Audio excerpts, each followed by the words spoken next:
तीर्थास्पदं शिव विरञ्चिनुतं शरण्यं यत्यार्तिहं प्रणतपाल भवातिपूतं वंदे महापुरुष ते शरणारविंदम।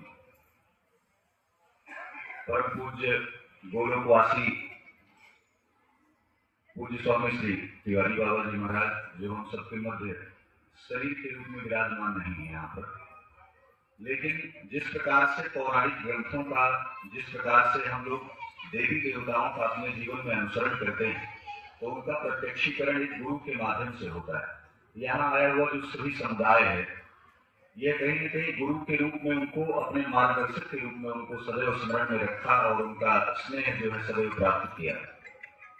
जीवन में जब संत की भूमिका आती है, पूज्यपाद गोस्वामी तुलसीदास जी लिखते हैं कि प्रथम भगति संचन कर संगा, दूसर गति मम कथा प्रसंगा।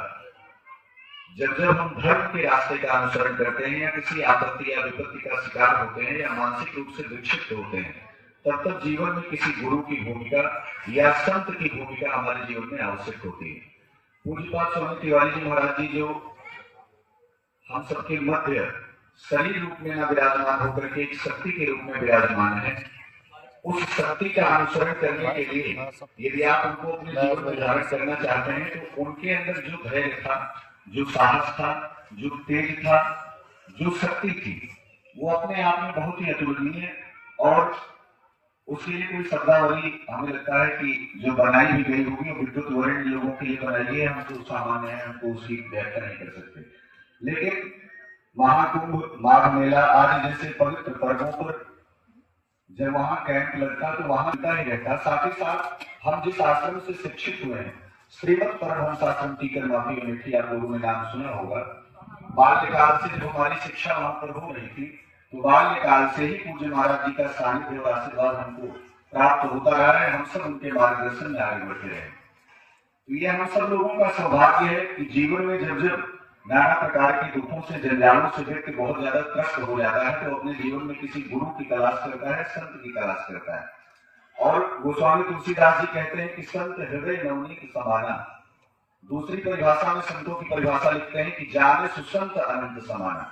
संतों की कोई परिभाषा नहीं है, संत अपने आप में स्वयं अनंत है। उनकी कृपा को, उनकी करुणा को अपने जीवन में धारण करके चलना हम सबके जीवन का एक बहुत बड़ा आदर्श बनता है, और उसी पर चलना भी चाहिए।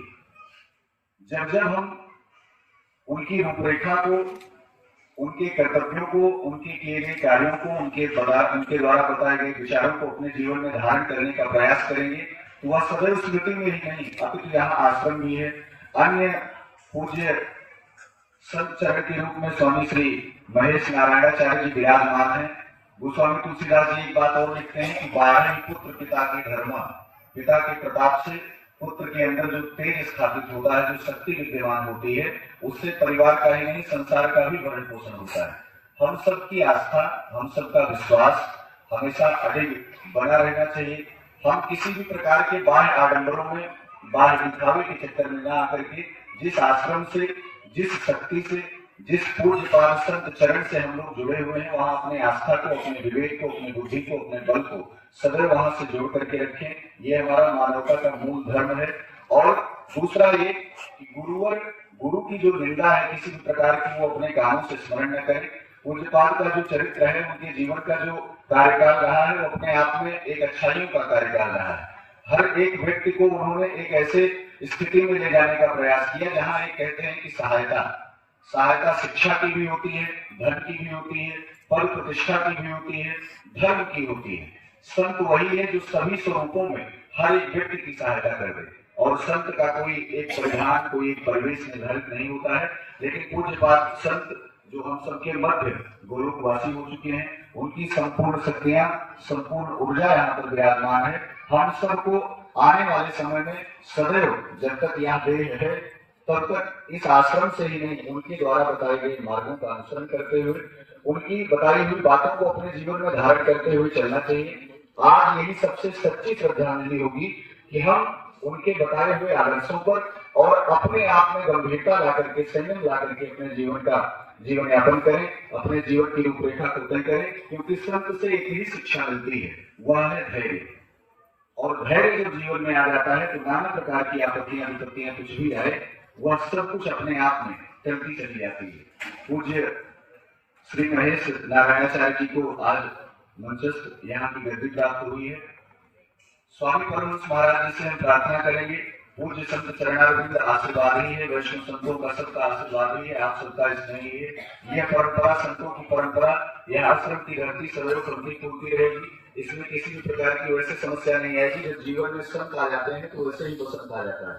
तो इसलिए हम सबकी सच्ची श्रद्धांजलि यही है कि हम पूज्य पाठ के संतों का, पूज्य पाठ के वचनों का और जीवन में जो जो संत आपके आस पास या जिस आश्रम में या यहाँ पर जिनको आज गति प्राप्त हुई है, वो जो विराजे हैं उनका सम्मान करें, उनकी बताई हुई रूपरेखा पर चले, सद्विचारों को धारण करें। ये हमारी सच्ची श्रद्धांजलि होगी। बहुत कुछ मैं भी नहीं कह सकता हूँ, क्योंकि संतों के चरणों में ही पला बढ़ा हूँ, तो ज्यादा विद्वान न वहां बन पाया न आगे बन पाया। उनका आशीर्वाद ही रहता है और मैं सबको प्रणाम करता हूँ। पूज्य गुरुदेव जी भगवान की जय।